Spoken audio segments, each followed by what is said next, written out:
All right, guys, welcome into the next video. I hope you enjoyed the last one talking about skyscrapers. Today, we're going over the importance of products. And we'll be diving a little bit deeper into the product research stuff, but in the next video is where we're going to really go into full-blown product research. I'm going to give examples of winning products, and then the next video, I'm even going to be doing live research, trying to find winning product, and I'll literally just give those products out to you guys so you can test them if you would like, or you can at least see me doing it so you can understand how you can do it yourself. I'm assuming a lot of people will jump on the products that I recommend or talk about, so just keep that in mind. So without further ado, let's jump into the importance of products.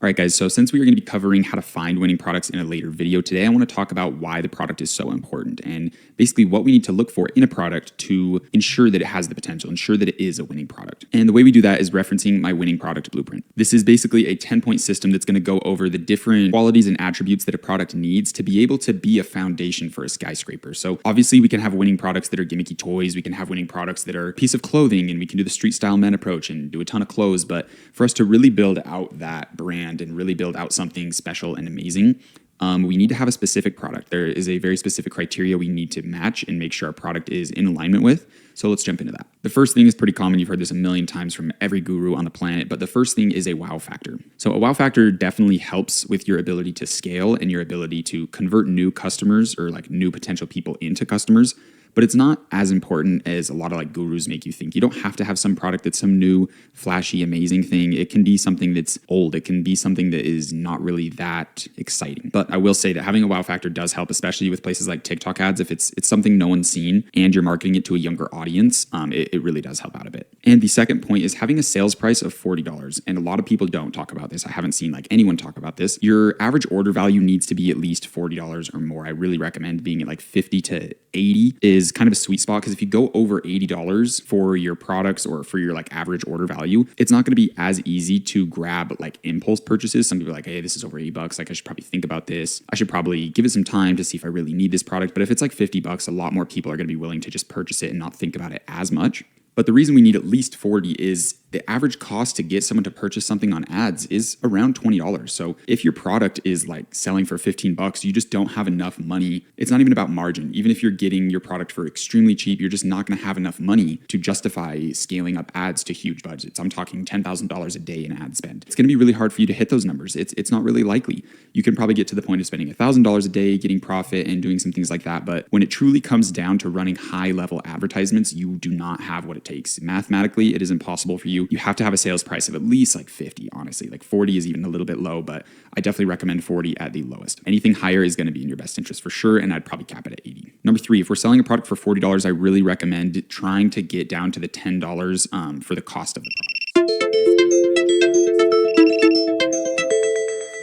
Our revenue or our sales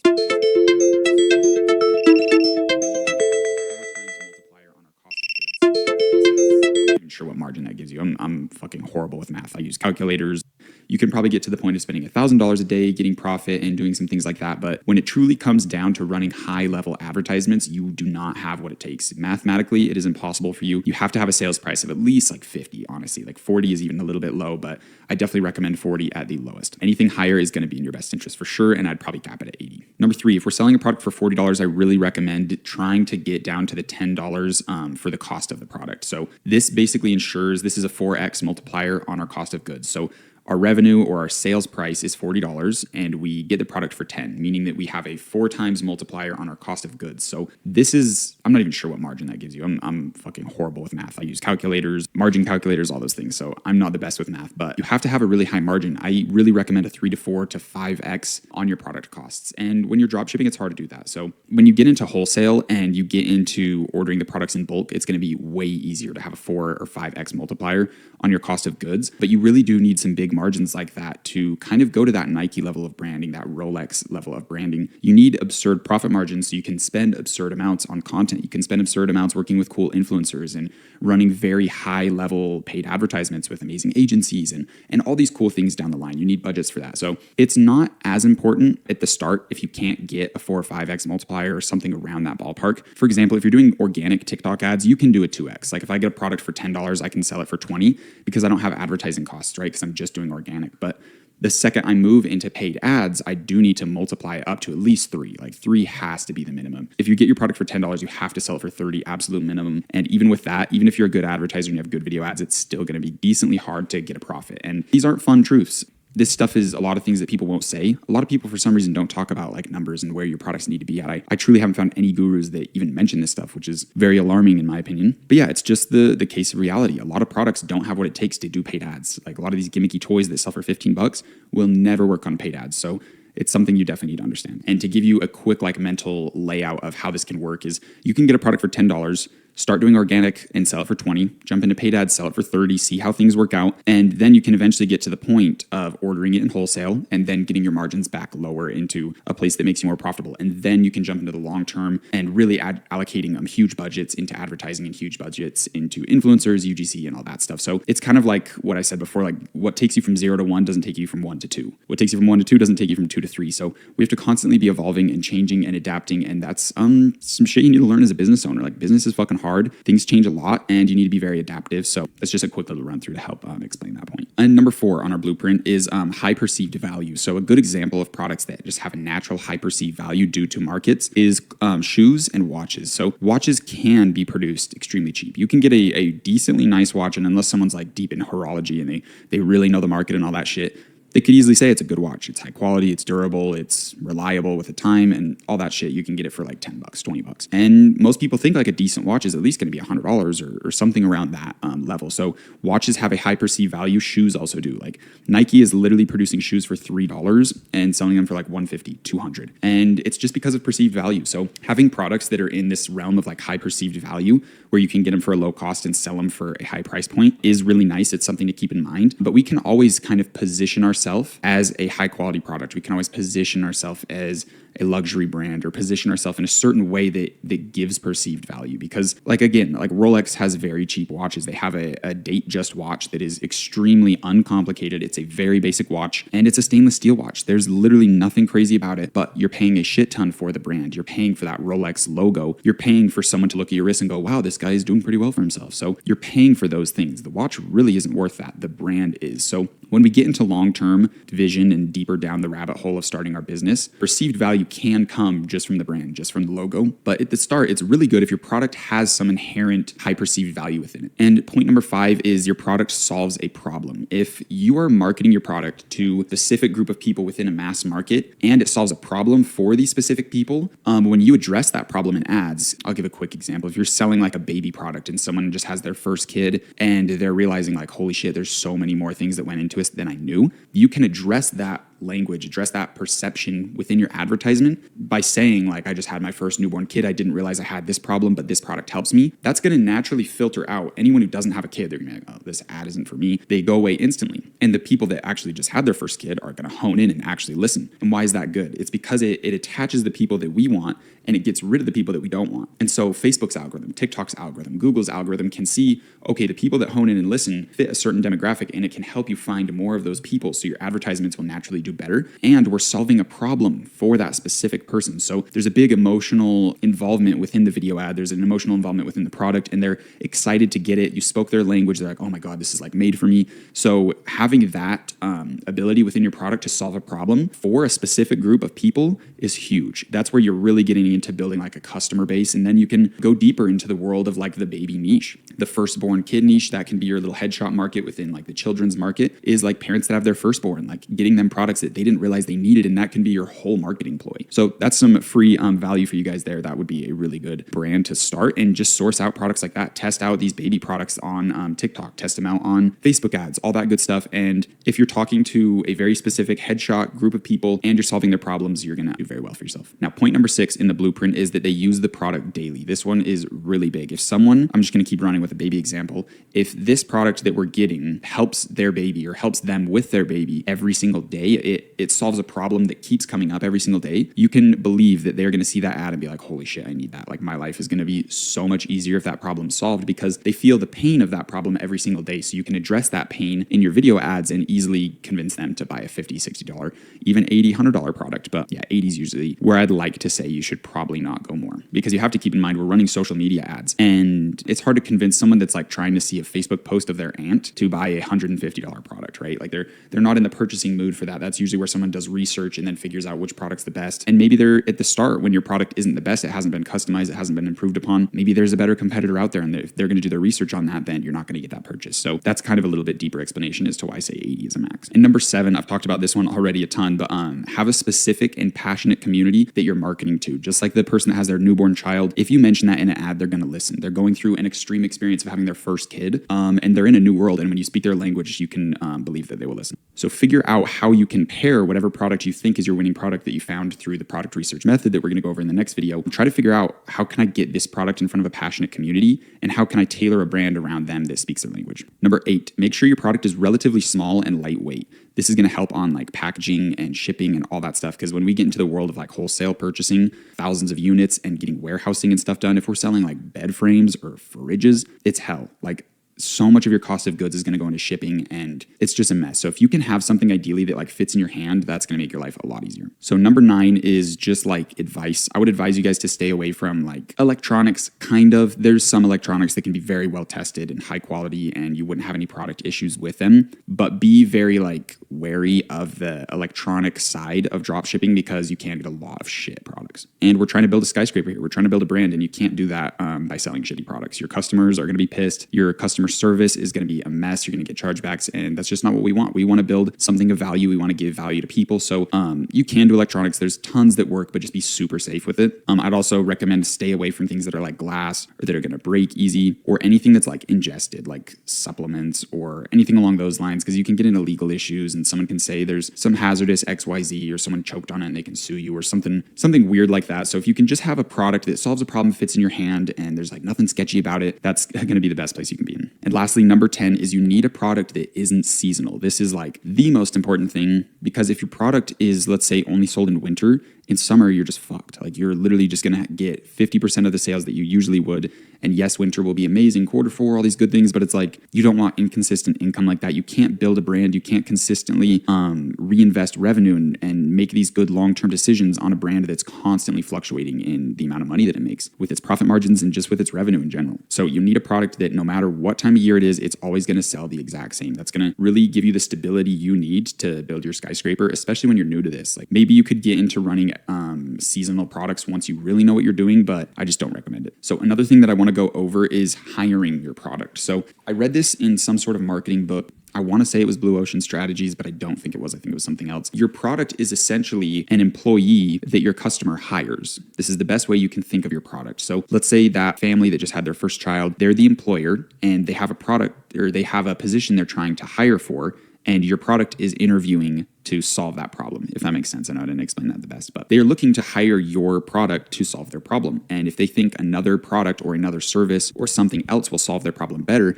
then they're going to go with that. And there's a really good example of how many different things can solve different problems that you never would really think of. And a good example is, let's say someone has the problem of they're trying to cook eggs in the morning, but the eggs are sticking to the pan. They have a ton of different products they could hire to solve their problem. They could get a nonstick pan, they could get butter or cooking oil or spray, or they could eat out, or they could hire a chef, or they could fast and do intermittent fasting and not eat breakfast. So there's a lot of different potential things someone could be looking for as the solution to their problem. And so the best thing you can do is convince them that your product is the right solution by addressing these other solutions and explaining why these ones are bad and why yours is good. So just a little marketing psychology, little side note right there. To give you guys a little bit more context and a little bit of a deeper understanding on everything that I'm talking about, I want to address a couple other stores that I like. Okay, guys, so I quickly want to revisit Golf Daddy. These guys are, like I said, just absolutely killing it with their content, with everything they do. I wanted to talk about how they had a winning product, or they have a winning product, and how they're expanding. So this is called niche expansion. I don't know if that's the actual term, that's just what I'm saying. It's really important to get your foothold within a certain industry with your winning product, and then expand into other products within that space and get people to be repeat purchasers. So what these guys did really well, and I don't know exactly how well it's working for them, they have the Divot Daddy standard, which was like their drop shipping version. Then they made a custom, really nice one called the Divot Daddy Pro. So that's where they went from drop shipping into like the wholesale inventory, customized product route. Then they said, hey, we need to get repeat purchasers. We need to have people that constantly keep buying things from us. And that's where they went for their Twilight Ball, which I'm honestly assuming they just went to Alibaba, looked up glow in the dark golf ball, found the best manufacturer and said, hey, can you put a brand name on it? This is the packaging we want. So super simple, super easy there. It'll be interesting to see what other products they come out with. I believe that's all they have right now. Hit their shop now button. Oh, they have custom golf maps. Interesting. What is this? Is it of different courses? Oh, so they'll make, that's actually really cool. Interesting. So I don't know if this is print on demand or not. You can quickly go look up print on demand. It's basically just where a company will print any design on a stock product for you and you can drop ship it. So this is cool because you can, if you have your favorite course, like maybe you went to Hawaii and you golfed there and it was such a cool experience, as a gift, someone could get you this blanket that has that exact golf course mapped out on it. So very, very interesting product there. That is not something I would have expected. And there's a framed version. Super, super interesting. I wonder how well this is doing. That'd be a little bit harder to make content around, but that's smart. Like this is a good golf gift. Like someone that's like a big golf nerd would love that. So it just shows they're being unique. They're expanding. They have this brand personality and you can just feel and see the things that they're doing. And it's done at a very high quality level. They're throwing so much money back into this brand and really just making it amazing. It's simple. It's to the point. You know what you're getting. You know it's high quality and these guys just crush it. So next I wanted to go over this brand called Warmies. I just found them. They just seem to be crushing it. So they have products that are in like the warm and cozy space, like boots, slippers, neck wraps, eye masks, hot pack, heat pads, and they're all very branded. They have that like fuzzy, cozy, warm feeling, and they have like a bunch of stuffed animals. And it's like, how much does a stuffed animal really cost? But when it's marketed this well and it's the brand is created this high quality, it's hard to really argue. And I guarantee that they're making millions in sales each month. And it's just a really simple product. Like there's nothing special about this stuff. It's literally just stuffed animals, but their branding is so good and they've expanded into a huge niche of warm products. But I bet they just got started with a couple stuffed animals. They probably got started with like these first four and just expanded into other ones and then said, oh, we can do boots and slippers. And okay, we can just have the whole like warm and cozy space as our niche. So this is their form of niche expansion. Nobody starts a brand and invests $200,000-$300,000 in all these variants, getting everything in stock and fast shipping. The best thing you can do is start with drop shipping, test out a couple things, and build it out based on success. So you're not risking anything. So this was another brand I just wanted to talk about quick because I think that they're crushing it. Their brand emotion, the storytelling, and the overall feeling that they give. Like this is the type of stuffed animal you'd get for your first kid, and they know that. Juniors, Warmies, like.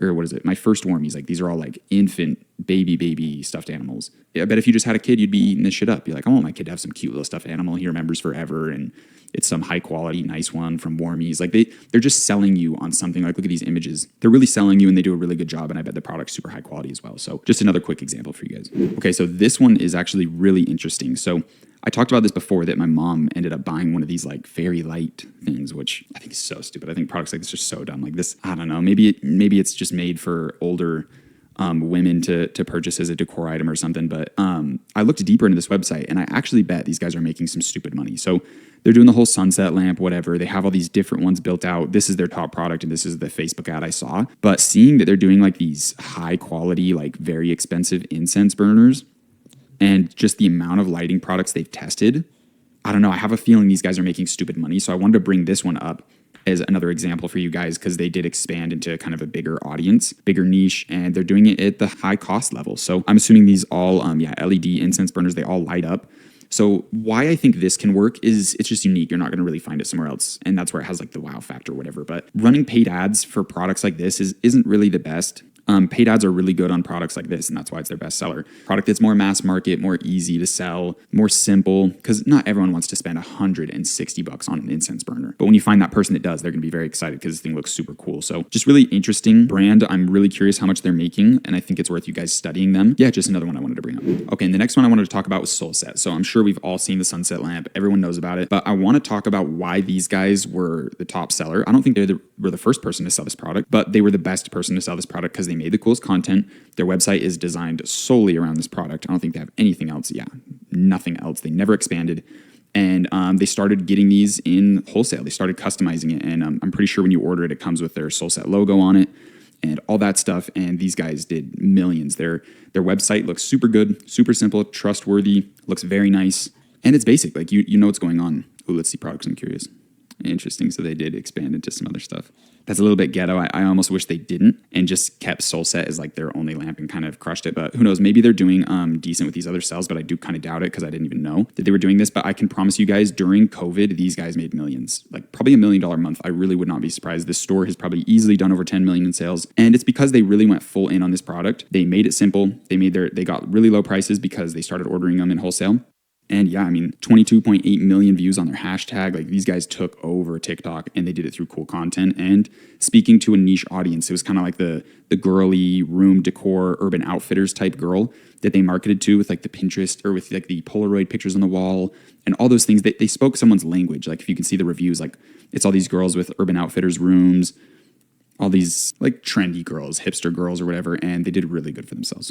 Okay, I quickly wanted to go over BlendJet again because these guys just invest so much into content, into like trying to level up their brand, even though I think the product is pretty stupid, but they did customize it. They did make it way better. Like, if you bought one from AliExpress and then you bought theirs, the BlendJet one would be light years better. They're even paying for licensing through Disney, which is crazy. That's got to be stupid expensive. They came out with jet packs, which is their own blend of smoothie powders that you can literally put in. So like, these guys went all fucking out. Like, they have cases, they have all these things, and it's like, you're only going to be able to do that if you're making a shit ton of money and if it makes sense. Like, these guys aren't dumb. Like, they're not going to keep scaling up something that doesn't work and building all these promoting upsell products for it if it doesn't work. So they're crushing it. They're a really good long-term example of where you can go and just how much you can milk out of a customer and out of a product and really kind of set your foundation in your own space. Like, they've been all over all these different news publications. They probably just had to pay for it. You can see they have an infinite amount of colors, 43,000 reviews on their own store. Insane. I wonder how much they have on Amazon. But they have all these upsells. It's such a seamless, easy process. Their content is great. Pop-ups, beautiful. Look at that pop-up. And notice how the pop-up only came up after I've been here for a while. A lot of people have pop-ups come up like instantly. But yeah, these guys just crush it. Like, their website is so solid. It's saved up in the left. The product, the packaging is great. Like, they went all out. They customized this shit. Like, and you better believe they started drop shipping it. Like, they didn't just randomly go, oh, I like this product, let's sink $500,000 into custom inventory and all this stuff. Like, of course they drop shipped it. Of course they started getting sales and started scaling up and improving. Like, that's just what you do. Okay, the next one's interesting. I wanted to talk about this product. There's a website called Ape-Born Fitness. I don't know, it looks shit to me, but maybe they're doing good for themselves. I have no clue. This is all drop ship stuff, so I doubt they're doing good. Where is the posture corrector? Okay. So like, this is just some ass shit. Like, Ape-Born, I don't know, like, yes, you're trying to speak to like gym people, we get it. But these pictures are ass, 10 reviews. It's just ass, man. Super ass. Like, they're trying, you know? But there's another company that is still selling the posture corrector to this day, but I want to show you what they did and why it is light years better than Ape-Born. And it should be pretty instantly obvious. So these guys are called Sierra Body, and they customized the posture corrector. They made it fit a specific demographic of women in fitness, and they made it pretty. They made it cute and nice. Look how much better it looks. Way more high quality. Like, I can promise you, if some girl, if you put two options in front of them and said, oh, do you want the Ape-Born AliExpress posture corrector? Or do you want the Sierra Body customized one that's all cute with little pink color, with different sizes where it's made to fit a woman and her body build? Like, clearly they're going to buy the other one. Clearly this one looks way better. And they built out into other products as well. So it's just like, I don't know. To me, it's very obvious. I hope you guys are beginning to see like the shitters that are doing this and the people that are actually good. So we only have a couple more examples. Okay, next we have Shopicado, which is just some ass dropshipping site, like just complete ass. Oh, we sell anything and everything. But I wanted to go over this cozy plush hoodie because this is like $100 million product, if not close to like $1 billion product. And these guys are just doing it shitty. Like, I mean, I'm sorry. Shopicado, like, that just sounds like the most dollar store ass. And like, look how long this goes. Like, do you really think people are scrolling through this? Let's get real. Oh, you can only now see the reviews at the bottom after you just went on a marathon of scrolling. So it's just ass. But then you have people like Udi that make it customized. They up the quality level. They invest in themselves. They get licensing deals. These guys have licensing deals with like everyone. They've done the most. And that's why these guys have done $1 million day in sales, and they've done hundreds of millions in sales. The owner is Davey Fogarty, but they just crushed it. They did better content. They customized the product. They got it in wholesale inventory and made sure it was quality tested and like actually really nice. That's why they have nice reviews. And this store is brought in hundreds of millions in sales, and I bet it could be evaluated. It may be $1 billion. I wouldn't be too surprised because their average order value has got to be huge, and they're expanding into sleepwear, kids, teens and adults, blankets, even accessories. Like, let's just look at that for a second. I mean, just look at this stuff. They've got it all. So I bet their average order value is huge. I bet they have a ton of repeat customers because their product is genuinely high quality. And it just shows night and day difference between like who are you going to buy from? Are you really going to go buy from Shopicado with their 30-day shipping from AliExpress? Like it's just extremely obvious. So if you can make your brand look like this, you can make your product look like this. They're essentially selling the same thing. It's just way better. So keep that in mind. Okay, and before I leave you off this video, I want to go over some questions you need to ask yourself when it comes to the product that you're choosing. So keep these in mind when you're doing product research. I'm just going to bulk go through a bunch of questions that you should be asking yourself. The first question is, can I make cool videos with this product? Like me personally, is it very attainable for me to make a phone video? It doesn't have to be some production quality shit. Just a phone video. Can I make cool stories? Can I convey emotion, create a brand through this product? And